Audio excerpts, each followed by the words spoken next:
tergiur dengan materi dan fisik. Dia anggap itu sesungguhnya, padahal dalam pandangan ini itu adalah semu. Saudaraku, لا ما عاد يرعبني ظلم يهددني لا شيء أخسره لا مهما يطول الدرب فالحق معه. Bismillahirrahmanirrahim. Assalamualaikum warahmatullahi wabarakatuh. Saudaraku, perjalanan hidup kita telah bercerita panjang kepada kita bahwa sebenarnya manusia ini adalah makhluk spiritual, makhluk yang sejatinya dan seyogianya dipimpin oleh rohaninya. Akan tetapi banyak sekali manusia alpa terhadap masalah ini. Mereka tergiur dengan pandangan-pandangan yang pendek, simplistik, dangkal, karena pandangan matanya, apalagi hawa nafsunya, yang sangat tergiur pada fisik dan materi. Tidak hanya sampai di situ. Begitu tertariknya manusia dengan persoalan-persoalan fisik dan materi, hingga mereka mengaguminya, mereka meletakkan hormat dan takzim kepada seseorang berdasarkan kepemilikannya, berdasarkan materinya. Keadaan seperti ini disindir oleh Allah Subhanahu wa taala. Afara'aita man ittakhadha ilahahu hawahu. Apakah kamu tidak melihat bahwa ada orang yang menjadikan hawa nafsunya sebagai tuhannya, keinginan hawa nafsunya sebagai ikutannya, yang menggiurkan nafsunya yang dihormati. Akan tetapi kehidupan kita juga yang bercerita panjang kepada kita bahwa fisik dan materi itu sebenarnya adalah semu. Bahkan dalam bahasa yang lebih jelas, menipu kita.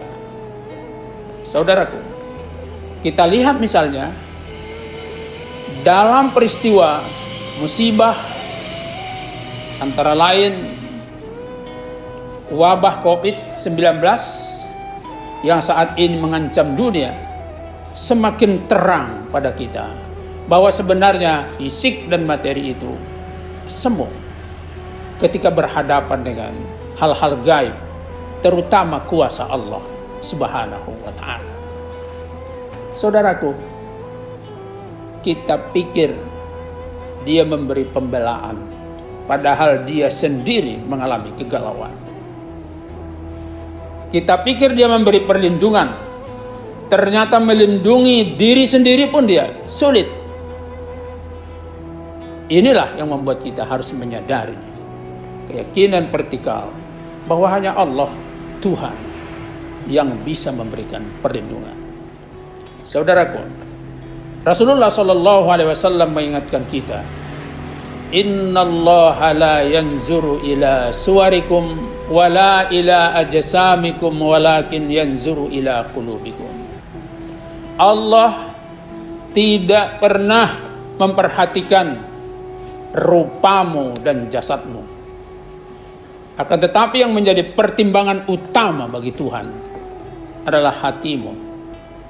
Intrinsik, aspek intrinsik, bukan ekstrinsik. Namun kita tertipu. Bukan hanya manusia biasa. Kadang-kadang yang menekuni spiritual pun alpa di sini. Tergiur dengan materi dan fisik. Dia anggap itu sesungguhnya, padahal dalam pandangan ini itu adalah semu. Saudaraku,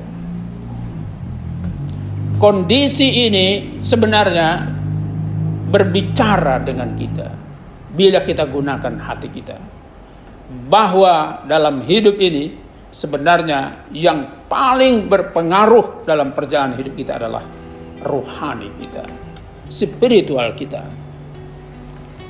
Begitu pentingnya peran spiritual itu, saudara-saudaraku, hingga Rasulullah SAW memberikan tuntunan kepada kita. idza aradallahu bi 'abdin khairan ja'ala lahu wa'izan min nafsihi ya'muruhu wa yanhahu. Saudaraku, bila Allah menghendaki kebaikan pada seseorang, niscaya Allah akan menciptakan kecenderungan dalam dirinya bahwa hatinya yang mengingatkannya, hatinya yang menyuruhnya, hatinya yang melarangnya. Saudaraku, kontrol inilah yang sekarang hilang dari kehidupan kita. Hati jarang bicara, nurani hampir tidak mempertimbangkan, tapi semua aktivitas, tindakan, dan bahkan kebijakan-kebijakan kita sangat dikuasai oleh hawa nafsu, keinginan diri sendiri kita.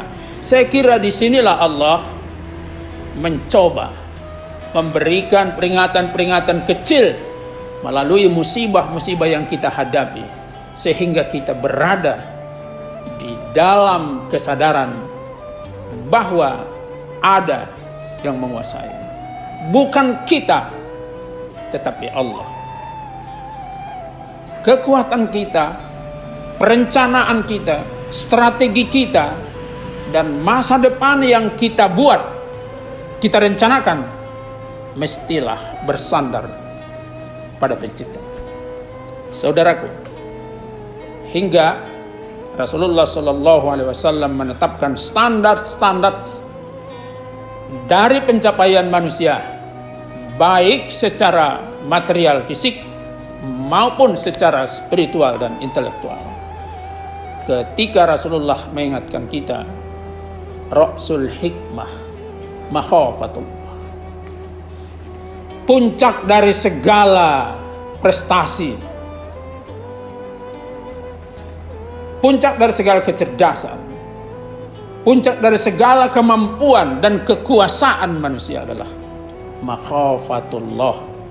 Bila dia dapat menempatkan Tuhan di atas semua prestasinya.